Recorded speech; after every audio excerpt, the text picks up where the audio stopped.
धरती को लाल छे तू हिमालय जनिशान जी, गरीब को सारू छे तू दिवाकर नाम जी। माटी को लाल छे तू हिमालय जनिशान जी, गरीब को सारू छे तू दिवाकर नाम जी। नमस्कार दोस्तों, आज हमारे साथ हॉलीवुड न्यूज़ में उत्तराखंड के फील्ड मार्शल के नाम से जाने वाले और उत्तराखंड राज्य को बनाने वाले उत्तराखंड के इस माटी के लाल दिवाकर भट्ट जी हमारे बीच हैं। और जैसे कि सब जानते हैं कि उत्तराखंड विधानसभा 2022 होने जा रहा है और उनकी जो देवप्रयाग सीट है वहाँ से उनकी प्रबल दावेदारी है और श्री दिवाकर भट्ट जी हमारे बीच हैं। सर, सबसे पहले आपका सर स्वागत है, बहुत बहुत थैंक यू, धन्यवाद बंडल जी। सर, इसमें एक बात जानना चाहेंगे कि आपने इस राज्य के लिए पूरा जीवन दिया है और पूरा अपना जवानी दी है, पूरा कष्ट सहाय है बहुत ज़्यादा, और आप पूर्व मंत्री भी रहे हैं। ऐसा अब क्या है कि आप जो हैं उत्तराखंड के लिए और इस विधानसभा के लिए ऐसा क्या करना चाहते हैं कि आप कुछ जनता कह रही है कि आप विधानसभा चुनाव लड़िए और आप इस चुनाव में एक उम्मीदवार के रूप में हैं, ऐसा क्या कर जाएंगे उत्तराखंड के लिए आप? ये जिस मकसद के लिए हमने लड़ाई लड़ी थी वो मकसद तो कहीं पूरा नहीं हुआ। मकसद था कि हम पहाड़ों का पलायन रोकें, मकसद था कि हम पहाड़ों में अच्छी चिकित्सा व्यवस्था करें, अच्छी शिक्षा व्यवस्था करें, और भी बहुत सारी बातें थी। मेरा मतलब ये है कि अगर पलायन को रोकना है तो पहले रोज़गार सबको मिले और उसके बाद उनकी बच्चों की शिक्षा, अच्छी शिक्षा यहाँ पर हम दे सकें। बाकी वैसे तो हम बहुत सख्त विरोधी इस बात के भी रहे हैं कि जो भाजपा ने डोमिसाइल ख़त्म कर दिया, ये बहुत बड़ा तमाचा है उत्तराखंड राज्य के आंदोलनकारियों की मुँह पर भी और यहाँ की जनता पर भी। प्रश्न ये उठता है कि यहाँ का मूल निवासी कौन रहेगा। हमें इस बात का भी दुख है कि हरीश रावत जी हमारे साथ आंदोलन में पीछे से रहे और उनके मुँह से ये शब्द निकलना कि राज्य जिस दिन बना है उस दिन से जो यहाँ रहते थे वो सब मूलवासी होंगे। ये कैसे हो सकता है? ये कैसे कह दिया उन्होंने? 1949 में राज्य देश जब आज़ाद हुआ, हमारा गणतंत्र बना संविधान, उसमें बहुत साफ लिखा है 1949 से पहले जो जहाँ रहता था वहाँ का मूल निवासी है। अब ये नई परिभाषा कहाँ से आ गई कि हम ये मान सकते हैं कि उत्तर प्रदेश का जो उस समय यहाँ रहता था वो यहाँ का मूल निवासी हो सकता है जब राज्य बना, लेकिन ये कैसे हो सकता है कि सब हमारे मूल निवासी हो जाएंगे? और मैं इस बात को प्रैक्टिकली रूप से कहना चाह रहा हूँ कि रावत जी, अगर यहाँ मूल निवासी ये सब हो जाएंगे जो बाहर से आए हुए हैं, तो हमारे बच्चों को नौकरी नहीं मिलेगी, रोज़गार के लिए तरस जाएंगे, क्योंकि मूल निवासी वो हो जाएंगे।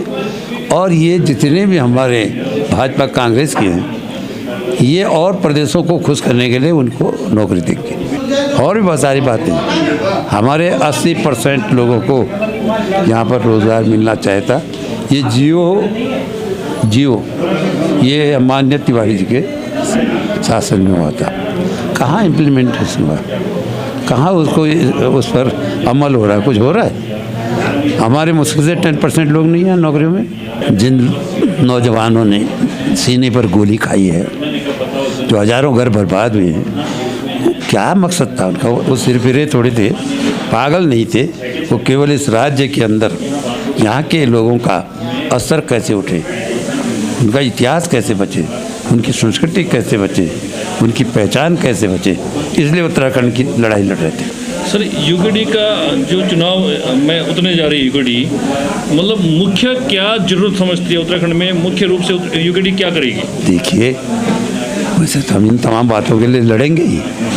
अगर हमारे हाथ में सत्ता आ गई गलती से आएगी, तो इस राज्य के अंदर पहला काम होगा कि हमारे बेरोजगारों को नौकरी मिले और बाहर के लोगों को यहाँ पर कोई प्राथमिकता न मिले। जब तक हम रोजगार के संसाधन यहाँ पर पैदा नहीं करते, तब तक तो हम यही करेंगे। देवप्रयाग विधानसभा है, इसकी मूल समस्या और मूल जरूरत क्या मानते हैं आप? देखिए, मूल समस्या पूरे राज्य से भिन्न नहीं है, लेकिन हाँ, फिर भी अगर हम माने तो इसका सबसे बड़ी समस्या है जो हम डिसेंट्रलाइजेशन की बात करते हैं, सत्ता के विकेंद्रीकरण की बात करते हैं, कहाँ है यहाँ जिलाधिकारी के दर्शन नहीं होते पब्लिक को। हमारा इस राज्य को बनाने का मकसद था कि डीएम, संबंधित अधिकारी और विधायक बैठे गांव में और गांव के अंदर बैठ करके उनकी समस्या वहीं पर ख़त्म कर दें। इसके लिए आपने पीछे देखा होगा मैंने शिविर भी लगाए, बहुत शिविर लगाए। मकसद यही था। डिसेंट्रलाइजेशन का मतलब होता है सत्ता का विकेंद्रीकरण। आज भी सत्ता सिमट करके देहरादून में चली गई, गाँव में कहाँ है?